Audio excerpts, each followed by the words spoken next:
კაია. მოკლედ ჭიჭიკია და ბიჭიკია ხვდებიან ერთმანეთს. გაიგე ჭიჭიკიაო, დოდარი ლამაზი ნათელი რომ მოიყვანა ცოლადო. ბიჭო რა ვარ გავიგეო, მაგარი ქორწილის ქონიათო. კიო ძამაო, მაგრამო პირველ ღამესო ნოდარიე მოკვდაო. კი, მაგრამ რა მოკლა ნოდარიო? ამისთანა ნათელი მეიყვანა ცოლად.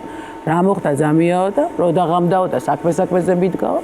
ამ შენმა ლამაზმა ნათელიამ მოიხსნა თმა, მოიხსნა წარბი, მოიხსნა წამწამი, მოიხსნა ტუჭი, მოიხსნა ძუძუ და რო დეინახა რა დარჩა ამ ლამაზი ნათელისგან გადაბრუნდა და მოკვდაო. ეს ჩვენ ველოდებით კიდე რაღაცა რო იფიქრე რა აწყობს ამას დილასო, გადაბრუნდა და მოკვდაო. საწყალი. რა ერქვა იმ ქალს? ნათელია. ნათელიას მოუკლავს. ნათელია, თან რა კაი სახე. ნათელიამ ნათელი დაადგა. ნათელი დაადგა, ნათელი.